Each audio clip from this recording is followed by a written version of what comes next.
Greetings all, Ferrari Man 601 here. Welcome back to another 1/18th scale model car review of this by Mattel Hot Wheels, the McLaren MP4 16, as driven by Mika Hakkinen in the 2001 Formula One World Championship. This model is a true survivor as far as my collection goes. It is only the second Formula One model that I ever acquired, and I acquired it. I even remember when and where I acquired it. I got this one at the 2007 New York International Auto Show at the Javits Center in New York City. I was still a relatively new Formula One fan at this point, and I had only had one Formula One model prior to this one, and that was the Ferrari 248 F1, also in 1/18th scale, that we've taken a look at a couple of times on the channel.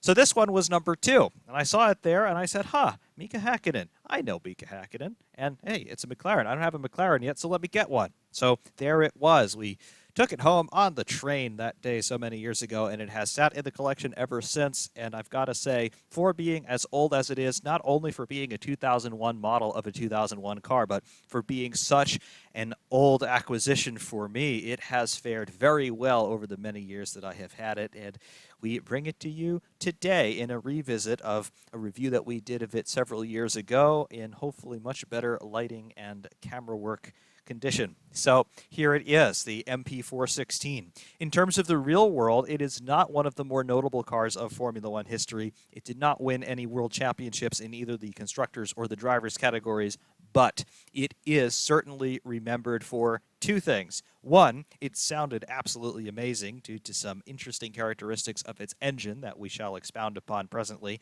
But more importantly, it is the last Formula One car of one Mika Hakkinen, the two-time Formula One world champion, 1998 and 1999. One of the most decorated drivers of his era, and still to this day, despite it being 22 years since he last drove a Formula One car in anger, still one of the most highly respected drivers ever to grace us with his presence in the sport. So here we are. We're going to reminisce a bit about the 2001 season, about Mika Hakkinen, about McLaren's dominant eras, and, of course, about the McLaren MP4 16 here. Let's take a closer look. McLaren MP4 16. It is not one of the cars that people look back on and say, wow, that was a good car. Wow, that was dominant. If only we could have cars like this again. Well, I say that last part, if only we could have cars like this again, but perhaps we'll get into that later on. The MP416, though, is not one of the more notable cars in Formula One history. It's not one that won a world championship. It's not even one that won all that many races, all things considered, although 4 Grand Prix victories, that's more than most Formula One cars, so perhaps notable in that regard. However, it's most notable for one of its drivers, the man who we see in the cockpit here, Mika Hakkinen, the two-time Formula One world champion. He won his championships in 1998 and 1999 with McLaren, driving cars very similar to this one, and 2001 was his curtain call for Formula One. He decided at the end of this season to take a sabbatical, which to date is still going on 22 years later. Therefore, Mika Hakkinen's last Formula One car is this, the McLaren MP4 16. It perhaps wasn't the most illustrious swan song for a very decorated driver, but 2 Grand Prix victories to his credit, his teammate David Coulthard taking a further 2 victories, so the car gets a total of 4 to its credit. But Mika Hakkinen getting his send-off from Formula One with this car. It was a real screamer as well, very pleasing to look at aesthetically, so I've got to say, if you're going to be retiring from Formula One, this is not a bad car with which to do it, and therefore that's why this car is held in pretty high esteem by me, and of course by Mika Hakkinen fans and by McLaren fans as well. What is, therefore, the MP416? Well, it is the Formula One car with which McLaren competed in the 2001 Formula One World Championship. It is very much a logical evolution of the MP4 14 and 15, which preceded it in 1999 and 2000. In 1998, the MP4 13 won the Constructors' Championship for McLaren. 1999, though, that went down to basically the final round of the season. However, Ferrari triumphed in the Constructors' Championship in 1999. But the MP4 14 taking the driver's title for Mika Hakkinen for the second and what ultimately turned out to be the final time. So the 416 definitely had some very good pedigree, and again, very much in evolutionary terms relative to the cars that immediately preceded it. There were no major changes in the regulations for 2001. We had some slightly revised regs in terms of front wing height and nose cone height, but other than that, we were talking about very logical, almost linear progressions from 1999 and 2000. The grooved slick tires, they remained unchanged from 1999. 1998, we had 3 grooves in the front. They went up to 4 grooves in the front, and they remained ever more up through 2008, so no change on the tire front. Really the only major, and you can put that in sarcasm quotes if you want, major change in the regulations this year was we were going to allow traction control once more. Teams were always using it going all the way back to 1993, and immediately prior to that as well, 91 and 92, where the teams really started to play with the electronic gizmos on these cars. The FIA tried to ban it for 1994. Benetton had option 13, and then basically every team had a version of option 13 all the way up through 2001, where for the San Marino Grand Prix at Imola, the FIA finally relented and said, you know, why don't you just run it anyway? We know you're doing it, we can't police it, so have fun. So traction control became legal once again, and that was really the only major change in terms of how the cars were operating from the regulatory standpoint for 2001. Therefore, the McLaren brain trust of Adrian Newey as the technical director and chief designer overall on the project. He was assisted by Neil Oatley in the official chief designer title for McLaren in 2001. They decided, let's go back to what we were fielding in the previous year. So let's make this a logical evolution of the prior year's cars. Matt Jeffrey is also assisting in terms of the vehicle design department there on the chassis side, really. So we've got a very illustrious brain trust complement there for McLaren in this era. Also, David North, he was designing the powertrain in terms of the gearbox, transmission, differential, that sort of thing. David Nielsen also designing the running gear, so suspension, dampers set up on this car as well. More familiar names in addition to guys like Adrian Newey and Neil Oatley. We had Paddy Lowe, head of research and development on the chassis dynamics side for McLaren in this era. Paddy Lowe also going on much later to work with Mercedes. Peter Prodromou, he had a career with Ferrari after his spell at McLaren, but he was the head of aerodynamics for McLaren in this era. And designing the engine in the back here, Mario Ilian of Ilmor, designing the Mercedes-badged V10 engine in the back of MP416. It was one of the more distinctive engine notes that we had as well. And that goes back to 1998 with the MP413, when Ilmor, and with big Mercedes funding, of course, because Mercedes were slapping their badge on Ilmor's product, they were experimenting with all sorts of exotic metallic alloys in the construction of their engines, namely beryllium. They were combining beryllium and titanium, I believe, in the construction of the pistons. And what they were trying to do with that beryllium-titanium alloy was they were trying to, of course, make the pistons lighter, because if you've got less reciprocating mass, you have better rev characteristics on the engine, not necessarily in being able to make it rev higher, although that can be a side effect, but the response time of the engine can be significantly improved with lighter reciprocating mass components. So those beryllium titanium alloy pistons, the way that they expanded with temperature and the way that they displaced the air through the cylinders meant that this car had a very distinctive exhaust note. We also had some more contributions to that in terms of the crank angle on this engine as well, 72 degrees, so very different from the 90-degree bank angles that you would get on some later V10 engines. So 72-degree bank angle, beryllium alloy pistons, that conspired to make a very interesting harmony in the exhaust note on this thing, and in my opinion it sounds like some sort of possessed demon screaming out of the gates of hell. And it's absolutely wonderful, and it's just one of the very signature aspects of McLaren in this era. They sounded like none of the other cars, and you could always hear them on the broadcast, even when the cameras were not on them. That was pretty cool. Construction-wise, in terms of what the chassis is, though, carbon fiber monocoque. No surprises there. Even though we're in 2001, and this is quite some time ago now, carbon fiber was ubiquitous in Formula One design by this point, and of course we see that here with that carbon fiber monocoque. That is the cockpit, the proverbial survival cell, your mounting points for the front nose cone and front suspension, and at the back your mounting points for the fuel tank and engine and all of the associated powertrain running gear there. Rear suspension, mounting to the gearbox, of course, so that monocoque is the structural core of the car. Your suspension, speaking of it, we've got a double wishbone push rod suspension front and rear on this car, and that was basically par for the course in this era. Teams had experimented and even run, with quite some success actually, the pull rod suspension arrangement going back to the late 80s and early 90s. McLaren actually running pull rod suspensions on cars like the MP4 and MP4-6, both of which were very successful for McLaren. But by this point, the double wishbone push rod suspension became the modus operandi for the Formula One designer, and it was effective. And still to this day, we're seeing push rod suspension on Formula One cars, at least on the front end.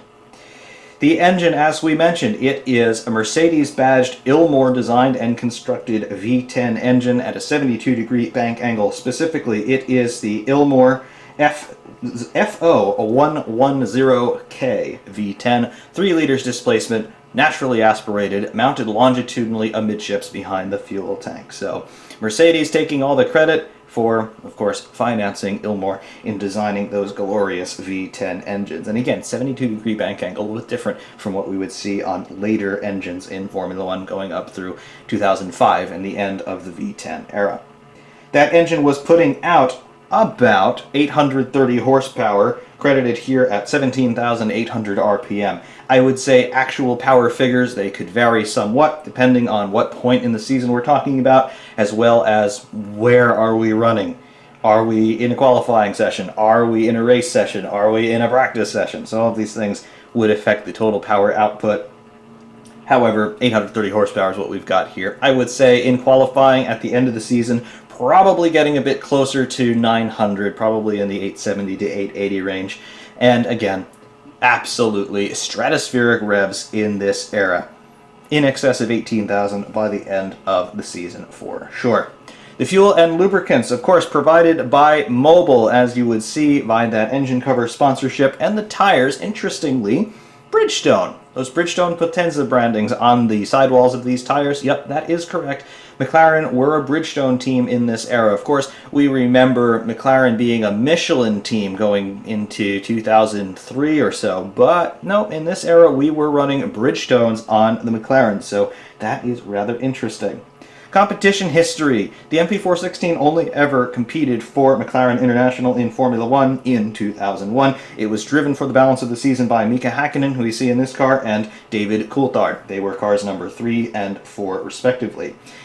Out of 17 races that it entered in the 2001 season, and only in the 2001 season, it managed to take 4 Grand Prix victories, 2 pole positions, and 6 fastest laps. However, this was not sufficient to win either the Drivers' or Constructors' Championship, either for McLaren or for Mika Hakkinen or David Coulthard.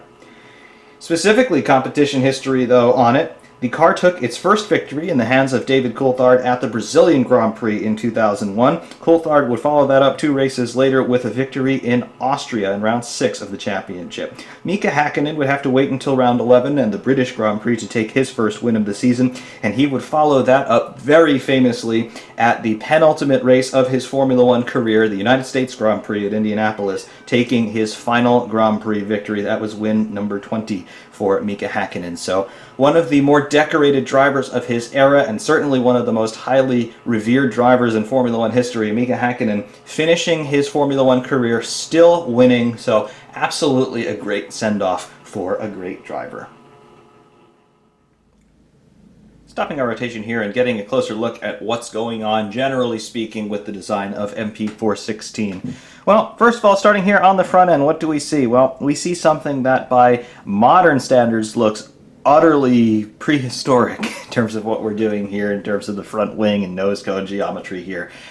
This front wing, very simple. We just have two elements with an upper flap that is angled to produce some downforce. That is about it, and of course we have a rather sizable slot gap between those two elements. The wing itself is mounted to that nose cone with some rather long pylons, which is also something that we saw in this era going back through the mid-90s all the way up to 2000. For 2001, some teams decided to lower their nose cone height a little bit, namely Ferrari on the F2001, where you see that longer but much more exaggerated curve on the nose cone there, and then the wing mounting up to the nose on shorter pylons. But McLaren choosing to keep their nose cone a little bit higher, and therefore using longer pylons to mount that nose. And that's something that you would see, for example, on the Ferrari F1 2000 from the 2000 season. So McLaren doing something, splitting the difference there in terms of nose height and wing height. So really cool there, but very simple geometries on that front wing. We do have end fences on the wing. We do have these dive planes here, which of course are going to be trying to send air up and around the front axle because, of course, lots of turbulence and drag induced by those tires there in the airstream, but nothing even remotely approaching the levels of sophistication and complexity that we would see later on, even in the 2000s decade, and never mind getting into years like 2017 through 2021, for example. You can see, though, that we have got our front suspension mounting points there, double wishbone push rod, of course, on the front end. You can also just see, just peeking out from behind the end fence there on the front wing, you can see our keel on the car. We'll take a closer look at that later on, but we do have a single keel design here on MP4 16, which was something that was basically par for the course in this era. Continuing to move rearward, though, what do we have? We have got a hint of barge board activity going on here. Very large barge boards on this car, but mostly obscured here by that left front wheel at the moment. And then we have got our side pod geometry. Relatively narrow, but very tall inlets there on the side pod for feeding our radiators, which are going to be inside this area. We also have the exhaust for our radiator cooling. So this is a chimney, so this is just going to be firing out that air passively, powered by the forward momentum of the car as it's going through the airstream, but that will be exhausting up and out through that chimney area. And additionally, we have got that moving toward our rear wing. So we've got the exhaust from the chimney, which is going to be going back like this, interfacing a little bit perhaps with this winglet ahead of the rear tire, as we've seen on many other cars of this particular vintage. And then we have got our rear wing, as you would expect to see. Again, just trying to shield this rear axle and the rear tire specifically from some of the higher speed air, because that's going to be sapping a lot of the energy out of the air that we have already manipulated, so more drag could be induced thereby. So that winglet there just trying to shield the rear tire a little bit, but not very effective in so doing, because the regulations were very prescriptive about what could be done in this era, in this area of the car. Moving down toward the bottom side of the reference plane, though, here is, of course, the outboard edge of our reference plane, and then in this zone right here, we have got our space to play with for feeding the top side of the diffuser, and all of that is well and good. There is some more funny business going on with the diffuser on this car, but we can't quite see it from this angle, but there was a lot of attention paid to the rear zone on this car, as well as some of its immediate predecessors, MP4 14, MP4 15. So some things to keep in mind there. Going back toward the center section of the car, though, top side, what do we see? Pretty quiet. We don't have any extreme amount of flow modifiers, winglets going on in the midsection of the car. First of all, the front end of the monocoque there with our pitot and antenna array, as you would expect. Here's our shut line between the monocoque proper and the nose cone, which of course would be demountable or removable. And then, of course, moving back toward our cockpit area with our frontal roll structure working in conjunction with our primary roll structure, which is the air snorkel, the intake for the V10 engine, and then of course that nicely sloping engine cover going rearward. There, of course, is our Mika Hakkinen mounted amidships inside the cockpit. We'll take a better look at him later on. And then, of course, we have got these little flow modifiers on either side of the snorkel. On the Ferrari F2001, we had something similar to that. On F2002, even going into the next season, we had something similar to that. But McLaren themselves, by 2005, on the MP420, we had the Viking horns on that car. And they were not something that just materialized out of a vacuum. These, right here, in 2001, are our primordial Viking horns. So, very interesting to note all of that, and it is an area that the teams were very interested in, trying to control the airflow in that section of the car, because of course, is going to move rearward toward that rear wing. So you want as clean and undisturbed a flow as possible so that the rear wing can work it and generate the maximum amount of available downforce.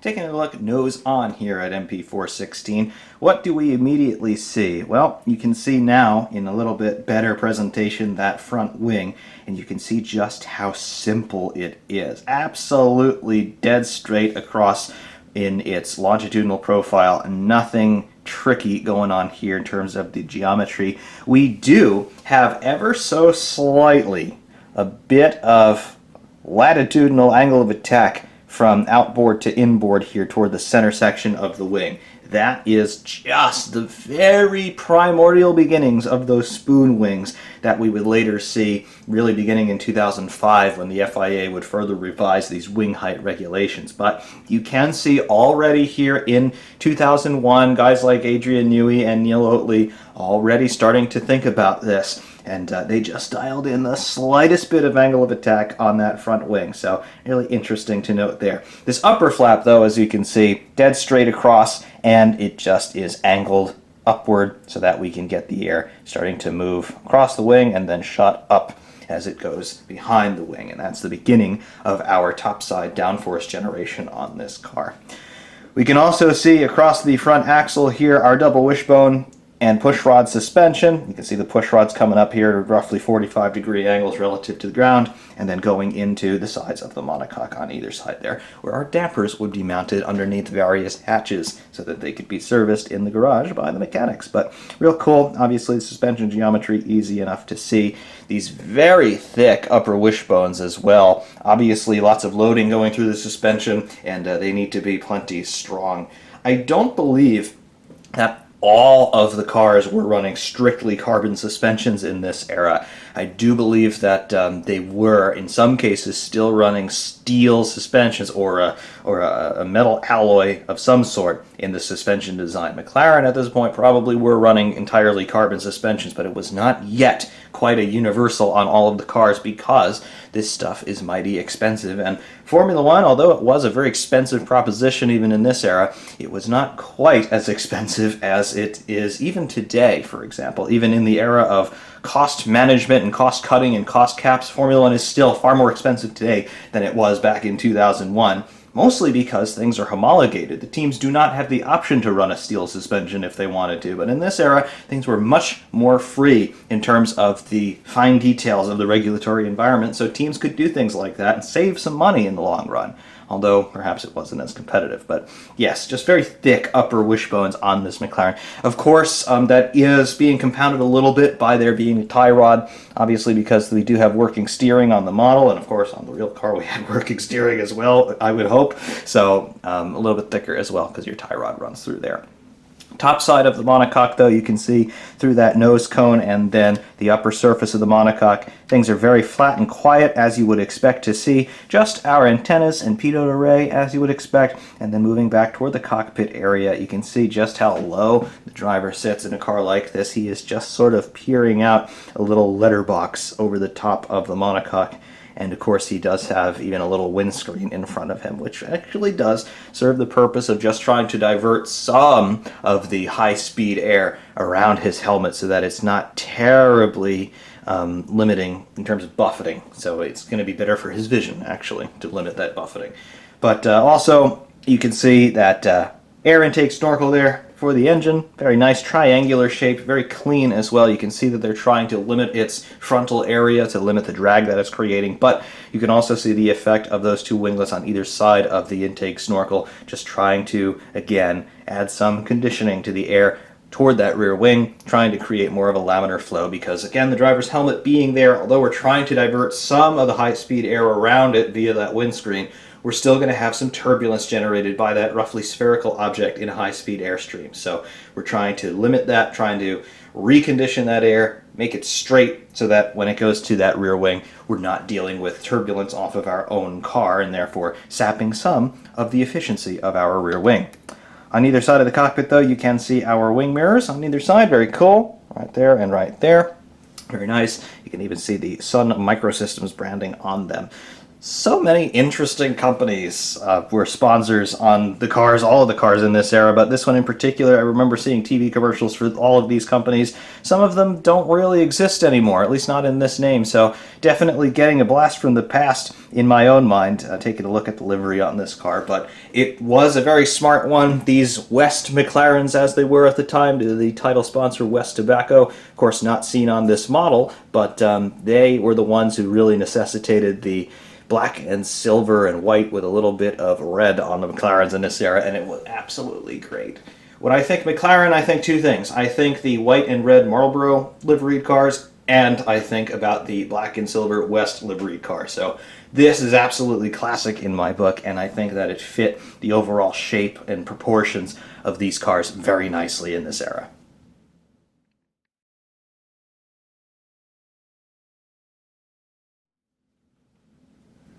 Taking a look from the right side of MP416, right up at the front end, what do we see? Well, actually, we don't see all that much going on here. Obviously, we have got our front wing with the end fence that we took a look at earlier, and you can see now the real shape and scope of that dive plane right there. But really nothing too interesting in terms of a more modern type of end fence, particularly by 2006, 2007, where they started really to make these end fences come out in 3 dimensions.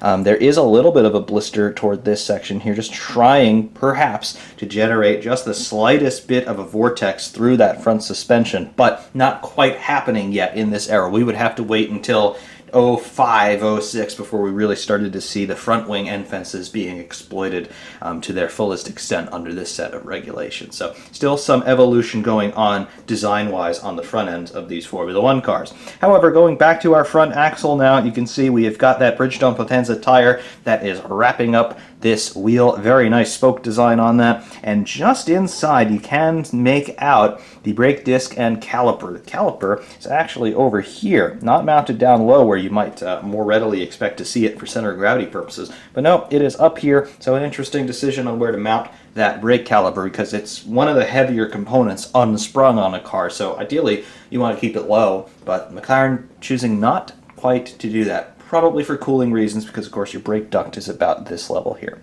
So interesting to see that. Moving rearward, here we go with our barge boards. We have relatively simple barge boards on this car, but you can see that they're enormous. They go all the way up to here. Not quite as high as they are on a car like MP413, where they were basically at the same height as the top of the monocoque, but still very high up, and just this one piece, this roughly triangular section of carbon going all the way down here, linking up to the leading edge of the floor. So big barge boards on this car. We do have some additional vanes at the lower face of the barge board in this section, but really they're actually pretty well dwarfed by the principal barge board structure, which is real interesting. Of course, it also provided a whole bunch of flat space for the sponsorships, as you can see, Computer Associates and Siemens Mobile. Siemens Mobile, I don't think they lasted too long in terms of their cell phone service, but Computer Associates, I think they morphed into some other company as well. So I know that both of these companies still exist, but not by this name anymore. Siemens does, but not whatever their mobile department was. However, continuing to move back toward the cockpit area, there is, once again, our Mika Hakkinen. You can see where his helmet is in relation to the cockpit surround on either side there. This raised section here, this is part of the monocoque. Again, the teams were a little bit more free in terms of how to integrate the cockpit surround with the monocoque design in this era. Ferrari having a slightly lower cockpit sill, McLaren having a slightly higher one. And that's partially in reaction to Mika Hakkinen having a very scary accident in a McLaren at Adelaide in 1995, where he ended up in a coma for a few days. And part of the reason for his injuries, in addition to there being no such thing as, say, the Haas device, part of the reason for that was his head hit the barrier because there was nothing in the cockpit to catch him. So, again, McLaren being a little bit more conservative with some of the passive safety features in the design of their car with the higher cockpit surround and all of that. I do remember for 1996, 1997, they actually had a cushion on their steering wheel as well, thinking that a driver might run into it in a head-on collision. The theory never quite worked out, thankfully, because it was never tested in reality, but they had moved away from that level of conservatism in terms of safety by this point. But yes, McLaren's still remembering what had happened to their lead driver several years ago at this point, and giving him a little bit more of a cockpit surround, which I'm sure was much appreciated. And later on, a design like this would basically become homologated by 2008. However, continuing to move rearward, first of all, here we go with our side pod just coming out here. It just juts out from the side of the cockpit there at 90 degrees, presenting directly into the airstream. Obviously, they're trying to shield it a little bit from behind the barge board, but still not very aerodynamically sensitive, although a lot of the drag would be mitigated by this barge board, which is directing air immediately around here rather than through here. So it's in a little bit of an aerodynamic dead zone, but still it's rather abrupt how it just juts out of the side. But large side pod, really no sculpting of it, it's just largely square, and it does then start to turn inboard into this channel to feed the upper elements of the diffuser. You can also see the chimney that we mentioned earlier. This is strictly radiator exhaust, so the hot air is going to be pushed out of here by the inrushing cooler ambient air as the car is moving forward, and then finally working somewhat in conjunction with this little winglet ahead of the rear tire, just to shield that rear axle from the high-speed airflow. Continuing to move rearward, there we go with our engine cover, just triangular and pretty much a constant curving shape in this era, going back toward that rear center zone and the rear wing. Have a look at the rear wing, though. It looks very small relative to a car from, say, 2005, 2006, but this is what the teams were doing with the end fence design in this era. They were not expanding the end fences out in this profile here to make them a little bit wider, and that's partially because the rear wings could be a little bit farther arrears than they could be in subsequent years. Remember in 2005 the FIA said you got to move those rear wings forward a little bit. That is what ultimately gave rise to the wider end fences. So just very simple, straight up and down end fences in this era. They are profiled a little bit in this section that we can't quite see, basically to complement the curvature of the rear tire. But other than that, just very simplistic, and again, I think it's a very striking design aesthetically, and it just works very, very nicely. And just pulling out, you can see the overall proportion of the car. Looks very nicely balanced from a visual standpoint, and again, I really do wish that they still looked like this, because it's very satisfying.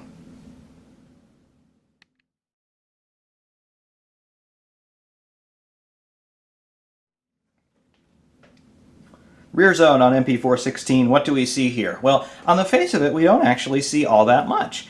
We just have a very smooth profile coming back toward our gap between our beam wing back here and our rear wing main plane, as you can see. We've got our wing mirrors. You can see generally how they might add a little bit of influence to our topside flow, and we do have the inboard surfaces of our chimneys on either side, which are shaped like airfoil. So you can see that we are trying to accelerate air around those chimneys as it starts to head toward this rear zone. So fair enough, but still pretty quiet.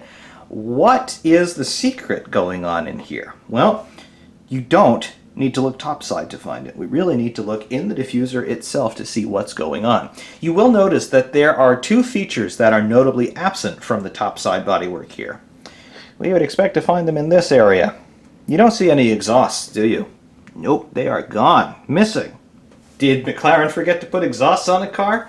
No, of course not. That would be ridiculous. Where have they actually put them? Well, it's not something that's really visible here on the model. However, the exhaust outlets for the engine here, that big V10, they are venting right here. The center section of the diffuser, that central tunnel, that is where the exhaust pipes live on MP416, and they are another contributing factor to that very distinct howl that these engines had. Again, we were revving to in excess of 17,000 RPM up and down the grid, so that's a big contributing factor for the sound. But the McLarens in particular had a very distinctive noise, and a couple of things. The beryllium alloy pistons, the valve timing, and the exhaust geometry. So obviously you have got primary pipes coming out of each cylinder into a collector pipe of 5 into 1 on each side, and then that is going to be crossed down and then exiting out the back. So the resonances in those longer pipes are going to be adding more to the harmonics of the engine notes. So that, in conjunction with everything else, made a very distinct noise coming out of these V10 engines, the Mercedes Ilmor engines for McLaren in this era, and they were absolutely wonderful. If you've never heard this car, you need to hear this car or one of its immediate predecessors, 413 or 414 or 415, because they were great. However, I digress. What's going on here is, therefore, an exhaust-blown diffuser. Again, anyone who thinks that Red Bull invented the exhaust-blown diffuser in 2011, you need to revisit and revise your understanding of Grand Prix engineering history, because you couldn't be further from the truth. The exhaust-blown diffuser actually goes back to the mid-80s, when the teams really started to discover, hey, we can put a diffuser on a race car. And where are we going to put the exhaust? Oh, right out the back of the diffuser. Why not? However, it was something that was not forgotten since then. Teams were using an exhaust-blown diffuser of some sort all the way through the late 90s, and here in the case of McLaren, into the 2000s. They would continue to do this all the way through 2003. The MP4 17D, as well as the ill-fated MP4 18, which never actually raced, that car also had an exhaust-blown diffuser. So here on MP4 16, we've got an exhaust-blown diffuser as well. It was very effective, and because we're energizing the flow through the diffuser, in addition to the tremendous volume of flow that is coming out from basically the three primary levels and elements of this diffuser, we've got a lot of flow through it. Therefore, we've got a lot of potential to extract the energy from the air to generate the suction underneath the rear axle and suck this car down to the track. In conjunction with what we're doing topside, even though we have got very quiet topside bodywork, we've got this rather large rear wing, which of course can be adjusted depending on our needs for a given circuit. We've got our front wing, and of course we've just got the shape of the topside bodywork as well to accelerate that flow through this gap between the rear wing and the beam wing. We've got a lot of downforce potential on the car. Coupled with these tires, despite being grooved, they do have an awful lot of grip potential. We've got a very fast race car. Very nice to see all of that, and again, the exhaust-blown diffuser was something by this point that was already a little bit retro. The teams were starting to move away from putting their exhaust down so low. Ferrari in 1998 introducing the periscope-style exhaust, which did vent topside. McLaren still deciding, you know what? We like our exhaust-blown diffuser a little bit better, so we're going to continue to do it this way for the foreseeable future. And for 2004, McLaren eventually would abandon that and begin using periscope-style exhausts of their own, but in this era, still exhaust-blown diffusers. Back in 2001. Very cool.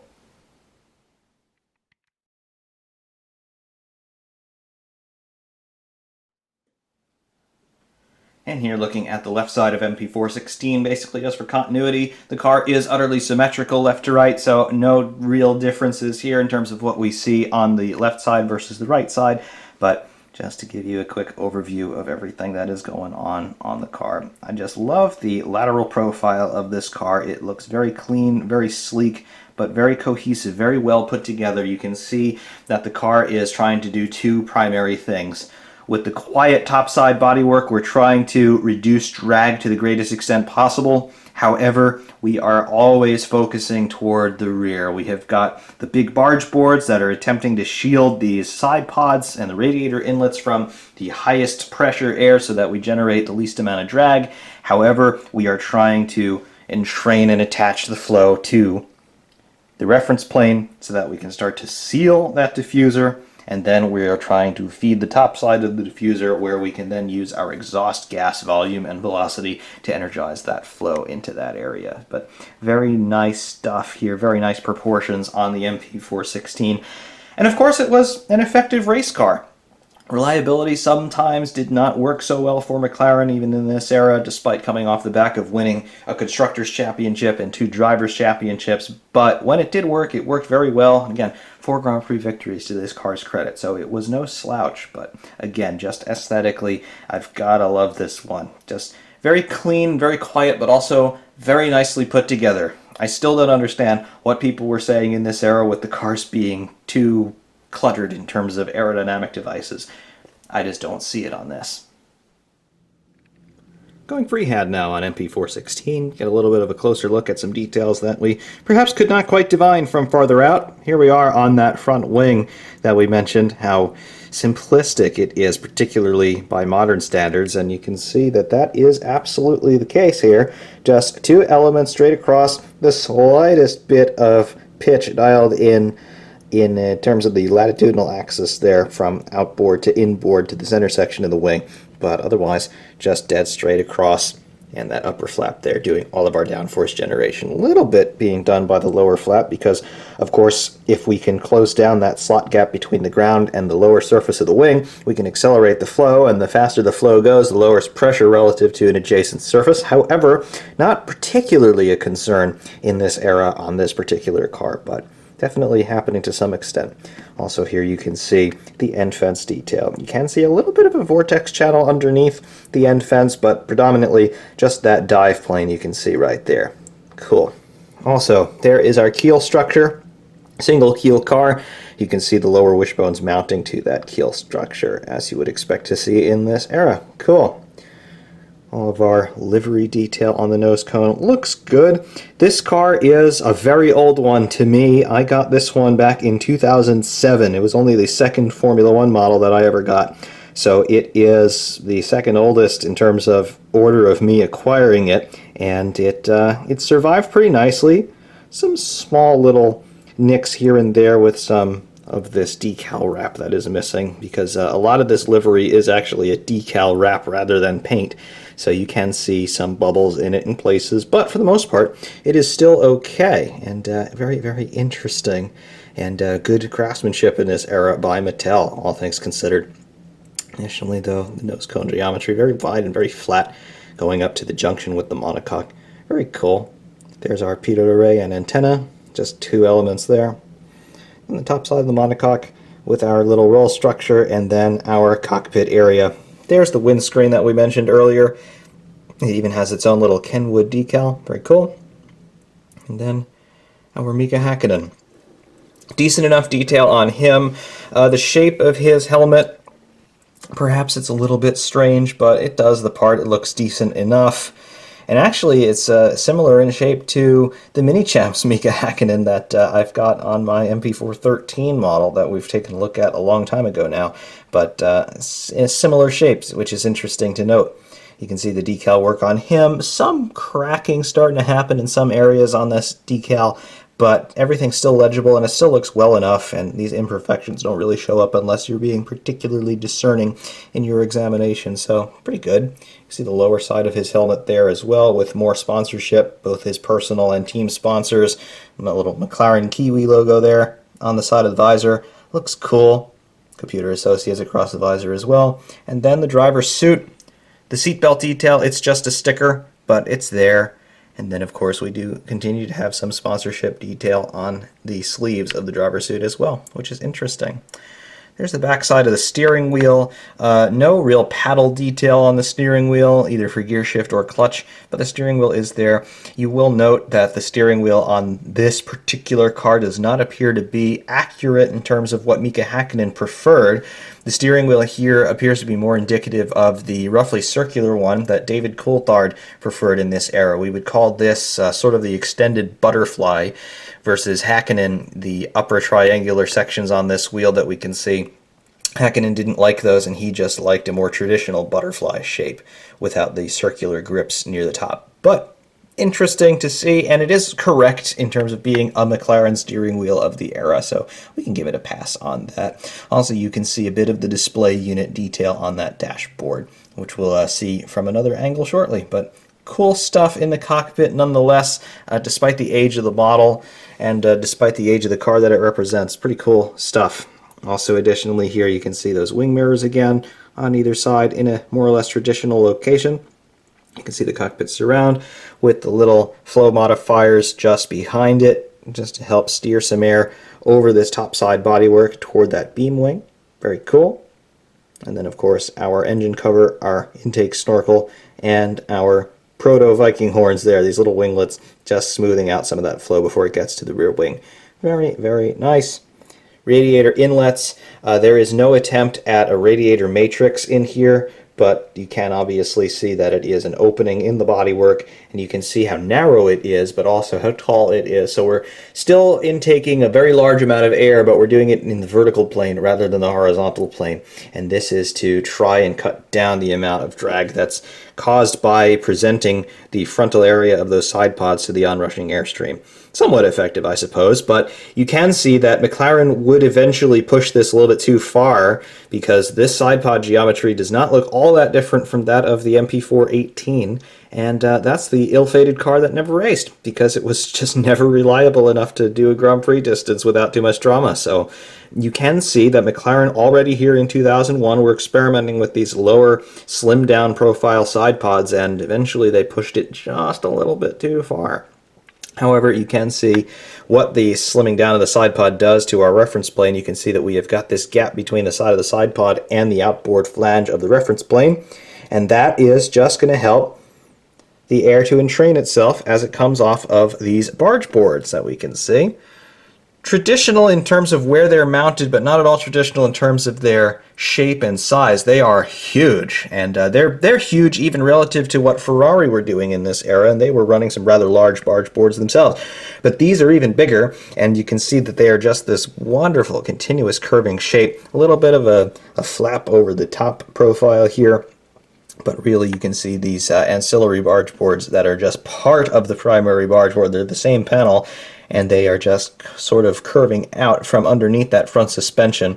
You can see that they are basically attempting to have these two flows converge in this section right here. So you can see that it's just filling a small gap, and it's again trying to get the air to attach itself around the outboard flange of the reference plane to seal that floor, and thereby to seal the diffuser, so that when we get to the diffuser, you can see that we have got uninterrupted clean flow to feed the top side thereof. So cool stuff, all things considered.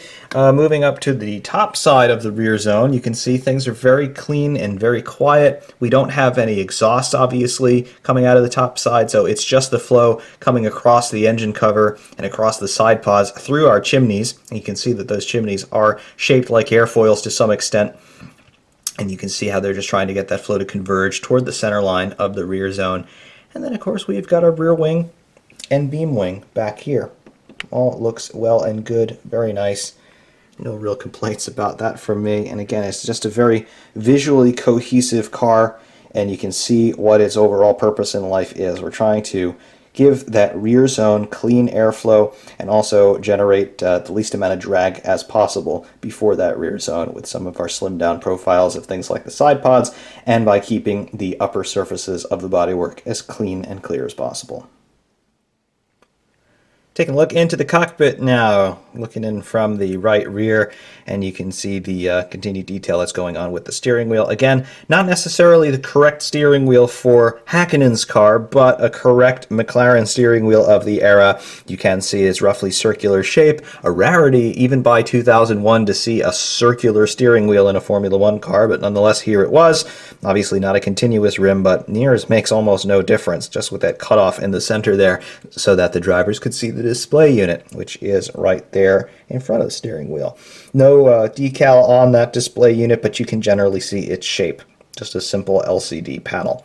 Additionally, on the steering wheel itself, we do have an attempt at some buttons there with just some different paint colors. Looks good enough. And of course, we have got the Mercedes logo there, front and center, really nicely done. So all in all, I've got to say a decent job given how old this model is. It is a 2001 model of a 2001 car, so this is an old model by now. But it's still in pretty good shape, and they did a good job even in the era. Across the top side there's our roll structure. There is the marshalling clutch there with the N in the circle for neutral. Cool. And that nose geometry looks very nice indeed. Wing mirrors still have their reflective tape in them. That's good. And then the other side of Mika's helmet. Cool. Here we go. The Hugo Boss branding. Häkkinen. There is our T-bar camera mount. Mold 1. And here we go. One of the few areas of true decal damage and loss on a car. Here you can see the Z in Mercedes-Benz is missing, but It's not terribly noticeable, believe it or not. You would expect half of a letter being missing to be a big deal, but it's actually not that big of a deal to eye. It's only now when you put it front and center do you notice it. But as far as I can remember, this model was always like that. It wasn't something where it fell off one day. I never remember that Z being intact on this particular model, so perhaps it was a factory fault because none of the other decals are showing that level of loss. So perhaps it was something that was never on the car to begin with. I'm not sure, but there it is. Probably the biggest flaw on anything on this car, right there. So as a survivor in my collection, it's gotten on pretty well over the years. Across the side pod design again. There you go. Taking a look at the proportions of those big barge boards, you can see now the shape of that. It's really a very nice, pleasing shape by eye. Very cool. Then looking through the front end to the nose, you can see how high that wing is relative to the ground. Again, part of those revised regulations for 2001. But nonetheless, pretty cool. Very cool indeed. That flick-up winglet ahead of the rear tire. Rear wheel detail, very nice. Brake caliper visible in there as well, as we saw on the front. And then there's your rear wing end fence with that forward profile sort of mirroring the curvature of that rear tire, but of course they're really nowhere near each other in reality.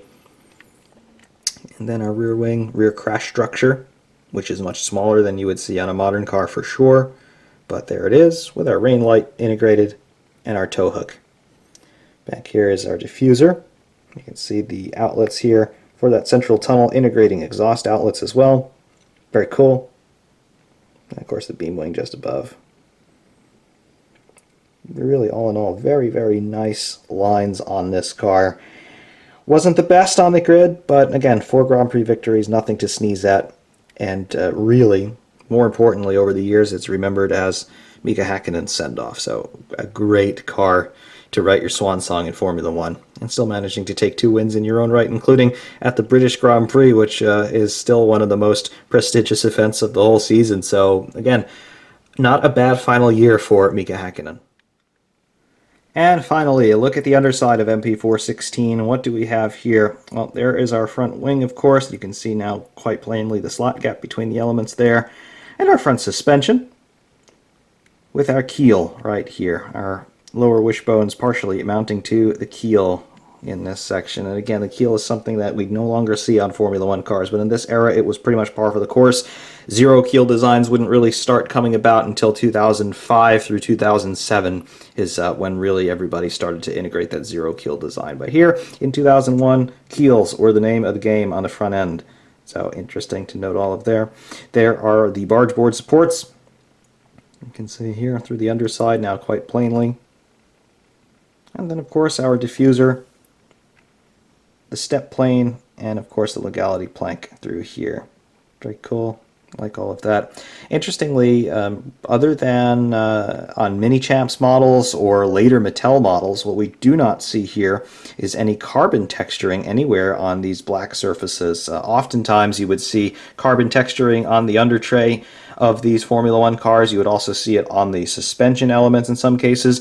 Not here, it's just all flat black, which, okay, it works well enough, but we are missing a little bit of that detail. And again, this is an older model, so they weren't quite doing it yet. But the geometries and sizes of everything down here, they look good, and they did bother to paint the underbody plank in that cream color. So again, it's evocative of the wood that it would have been in this era. Cool. On the bottom here, what do we see? We see Hot Wheels, and then we have copyright 2001 Mattel Incorporated China McLaren MP4 16118. That's about all she wrote here for the under tray, but again, nice to see that they bothered to put some amount of detail here, even in an area where you're not apt to see it. So there it was, rendered in 1/18th scale by Mattel Hot Wheels, the McLaren MP4 16. For a car that has no world championships in either the drivers or constructors categories to its credit, for a car that has just 4 Grand Prix victories to its credit, I say just 4 as if most cars win at least 4 races, that's not true at all, but for one that really had a relatively quiet career, one punctuated even by some reliability concerns at times, yes, remember the Spanish Grand Prix that year, very dramatic retirement on the final lap by Mika Hakkinen. But for a car that really doesn't have all that much notoriety, it is one that I have to say is remembered rather fondly, and it's not really because of its on-track results, despite them being mostly respectable, really. It's because of the legacy of one of its drivers. Mika Hakkinen, of course, the two-time world champion, came into Formula One actually as a teammate to Ayrton Senna of all people. So Hakkinen, for the most part, a McLaren man through and through, and that served him very well, of course, toward the later stages of his career with his two world championships in 1998 and 1999. By 2001, the writing was on the wall for Mika Hakkinen. He was deciding that, well, perhaps I no longer want to be competing at the top of the world for the Formula One World Championship. And despite being at the height of his power and still being at the height of his skill, he ultimately decided to call time on his Grand Prix racing career. However, he did manage to take two final victories as his send-off to the Formula One world at the British Grand Prix and at the United States Grand Prix. And that U.S. Grand Prix, the reception that Hakkinen returned to the pit lane with after having won the race was absolutely rapturous. Some great pictures of him and Michael Schumacher sitting in Parc Fermé talking about the race and knowing that it was going to be for the last time as far as Mika Hakkinen was concerned, taking the top step of the podium. A very special moment, and of course, allowing all of that to occur was this car, the McLaren MP4 16. Pretty conventional design as far as we were concerned in 2001, but interesting in hindsight, mostly because of that exhaust blowing of the diffuser, which was something that McLaren in particular were doing in this era, and quite a few of the other teams were still doing it because those periscope-style exhausts were something that were still a fairly exclusive domain of Ferrari, despite other teams beginning to integrate those designs into their construction of their single-seaters. But be that as it may, the MP416, despite not having the most illustrious history, it is still a plenty highly respectable race car of the earliest years of the 21st century of Grand Prix racing. And of course, it is the car with which Mika Hakkinen wrote his swan song, saying goodbye to the highest level of international motorsport. As a model, I've got to say, very happy to have it in the collection. It is a survivor, and it is still in very good shape, all things considered. Still one of my favorites to this day. And of course, to have the memory of how I acquired it all those years ago also adds a little something for me personally. Until next time, though, I do hope that you've enjoyed this one. Ferrari Man 601 saying thank you very much for watching, and of course, we will see you soon.